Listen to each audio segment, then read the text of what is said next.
welcome to the You and You podcast, or Yay, with me, Sanjiv. Every episode, we look at a word and how it impacted my life, and in hope that it will give you an idea or maybe a little bit of an inkling of how to work with that issue, or maybe just learn a little bit about that subject from my perspective. Today's word is boundary or boundaries. One of the workshops that I completed recently, the feedback from the group was that they wanted to learn more about how to manage their relationships with friends and families and partners. And a few people in that particular group wanted that information, which we were a little bit surprised about. But these relationships are important and they affect us in many different ways. We are connected beings. We want to enjoy people's company with joy and ease and happiness. And the common thing that all these relationships have in common is you. You are the common denominator. In order to navigate these to some level of success, you need to understand yourself and your boundary.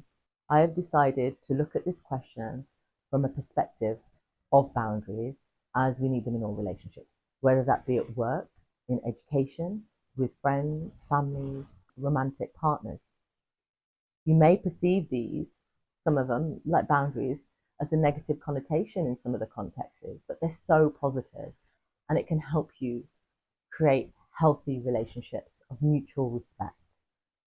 I was never taught them. I didn't know how to communicate my needs and wants clearly within any context. I was taught boundaries didn't matter, especially as a woman.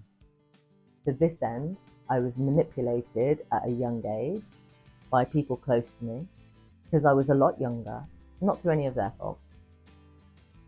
I've just started to assert my boundaries, and in the last few years, I feel stronger for it. That doesn't mean I don't slip up to this day. I do. But that's okay. I am aware of it, and I can course correct if I want to. Understanding boundaries and respecting them comes in many forms. It's okay to say no, and also respect it when somebody says no to you. It's not a reflection on you if somebody says no to something that you want to do or be. By not understanding boundaries, I would always say yes, and I would try and people please, and so where my sense of self dissipated by doing this. And I didn't understand when people said no to me. It works both ways. And that was a shock. So when I was writing this presentation, I was like, oh my days. I actually don't know how to accept a no. And it's a skill to be able to walk away if you have to from a relationship or a situation. My path around boundaries has zigzagged so much. It's gone all over the place. Do you have clear boundaries with people in your life? I've talked about the circle of control before, and I think it's good to revisit it here. If you do a web search on it, you'll find lots of different circles for specific areas of your life, be it work, school, family, and friends. The circle of control has 3 circles that radiate out. The central one being the circle of control. This one contains your personal goals, your boundaries, and how much you want to put into a relationship, how you communicate and respond to things around you, and how you choose to live your life and your self-care. The next circle that radiates out from that is the circle of influence. It's about your relationship with others. That includes family, friends, work, school, university. It's areas that influence you and that you can influence. There is a choice in this circle, and I definitely see this circle as transactionary. The outer circle is a circle of concern, which may be political, news, or climate change or celebrity. This is something we can limit about how much we listen to or see, but generally speaking, we can't necessarily control it. But we can do our bit if we want to, even if it's something little. So if you were concerned about a war that's going on in the world, you could join a protest, You could volunteer with a charity that's providing aid, or you could raise money for that charity. If you're concerned about the environment, for instance, you may decide that you want to recycle more or live in a slightly more eco-conscious way. You can choose to buy eco-conscious clothing and stuff. Purchase power is incredible. Channeling your energy in these matters in a positive way, rather than stepping into fear around the situation, allows you to be more empowered and conscious of your choices. You always have a choice. Don't forget that. Why don't you try and create a circle of control in relation to your problem and what you're facing? Before we move forward, I think we need to look into two interesting words that I feel are very connected to boundaries for me. First is empathy. Do you know what that is? So somewhere on the web I found this. I'll have to find the actual name. The definition is the power to share pain. Empathy, at its core, is the capacity to deeply understand and experience the emotions and struggles of another person. It is the innate ability to resonate with their joy, with their sorrow, their fear, and their anguish. When we empathize, we tap into the wellspring of emotional connection, mirroring the experiences of others. However, it's essential to recognize that empathy carries an inherent challenge. By immersing ourselves in the pain of others, we risk amplifying the collective suffering that already permeates our world. And that's quite a significant statement to me. The second word is compassion. What is compassion to you? This definition is it's illuminating the path of understanding. Compassion, on the other hand, to empathy, provides us with the alternative approach that acknowledges and appreciates the hardship of others without submerging ourselves in their suffering.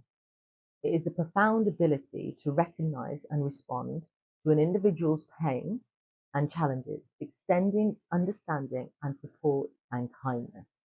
Compassion cultivates a space where empathy is tempered by wisdom, allowing us to uplift and empower others while preserving our own emotional well-being. After hearing that, where do you sit on the line between empathy and compassion? With relationships, there has to be a balance of energy. You will have people around you that will exhaust you, otherwise known as energy drains. And I'm sure that term has been thrown around quite a lot around you. I have had many of these people in my life, and I'm pretty sure that when I've been going through a rough time, I have been one. I know I have, especially when I've stepped into victim mentality. As I have grown and developed, I have become very aware of myself and how I speak. You then have people, when you're with them, you feel revitalized and energized. Where do you sit in that spectrum of positive vibes and being an energy drain? I would say it's okay to have a bit of both. Hopefully more the positive vibes, that's how we want to rock.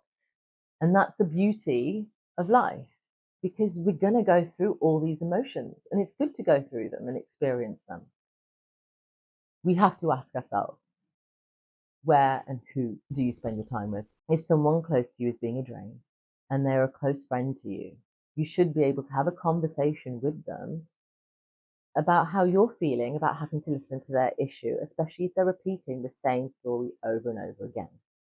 And that they may need help, not just from you, but from someone who can help them, give them a healthy external perspective. And that may come in the form of a therapist. And that's just one example. So for me, I was made to feel that I could only help one particular person, a really good friend. And even though I knew this wasn't true at the bottom of my heart, I allowed myself to believe it. And I realized I was so caught up in my friend's life. I was listening to the same problem over 10 years and it was just getting worse and worse, just a different version of it on a different day. There was nothing I could do because it's not my situation. So I even made suggestions like going to therapy that were never taken up. And this was an extreme case. I was so ingrained in their mess for so many years. The same negative story day in, day out, not my life. It was just zapping the positive energy from mine, and I was being very empathetic towards them, not compassionate, making me avoidant and fearful of stepping into my own life and potential relationships, as I was starting to think that all relationships were bad. This was my own doing by not understanding boundaries and knowing how to set them. The only thing I could do was completely separate myself from the whole situation, and then I felt such a heavy sense of guilt and loss. I steadily overcame this and started stepping into a new version of me, the real me, a lighter version, and a slightly more content version. Recently, I was so proud of myself. Another friend of mine was really hurting. It was so sad to see. My normal thing would be to dive into empathy, speak to her a few times about the problem, listen to the story. I would take it on board, ruminate over it, and become really absorbed in it and really want to help her, even though in real terms, all I could do was listen. So in this instance, when this happened, I gave compassion. I held space for her to be free and express herself safely where she was content in that, to let her feelings go and run. But I didn't let it become part of me.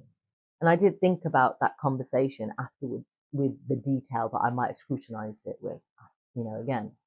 I understood it wasn't my problem. A problem shared is a problem halved, but you can choose how much of that problem you want to carry forward.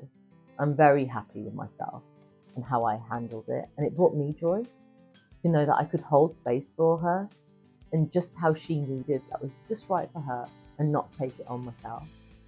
So you do have to be there for your friends and share, because your friends share your path in life. They share your highs, they share your lows, you have fun with them. Your friend is also an individual, and the burden of your problem, if you're saying the same over and over again to them, day in, day out, and you're not working through it, it's heavy. We all have issues and problems. You are not alone. Burying them isn't great. Trust me, I've got the t-shirt. You can't keep going over and over them. The easiest way is to go through them. And it might be difficult to hear, but there's always support around you. You just have to open your eyes and look a little bit. And there's always options. Talking about things is great. And there's a great fate. Sometimes things have to end for better ones to begin. Some people will be in your life for a season, and some will be with you for life, and that's okay. You may mourn that loss. You may, if you're kind and balanced in your words about what is right for you, you may have to sit with it, really understand where you want to go in that relationship. So how can you set your boundaries? Again, a good place to start is to sit with it. See and feel what makes you feel uncomfortable and comfortable about that relationship and situation. If you breathe and listen to yourself, you'll have the right answer. All your answers are within you. Might be surprising to hear that, but just sitting with it and breathing, it's like a meditation. We as humans will always want to help, but sometimes you have to help yourself first.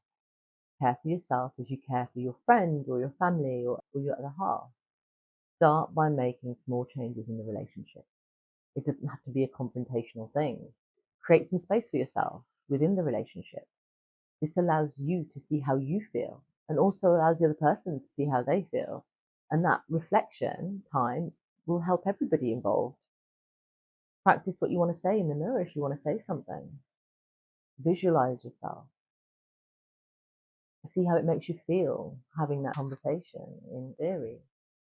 You could even write it down. It'll give you clarity on that moment and that, give you a bit more perspective. Most important, keep it simple. Simple is always best. When I mentioned this subject to another friend of mine, I was going to do one on boundaries. All they said to me, Sanj, no is a complete sentence. That's quite a famous quote. I couldn't pinpoint the origin because there's a lot of people that have used it, but no is a complete sentence. And I found it profound on both parts, whether it was someone setting a boundary with me or me learning to say no.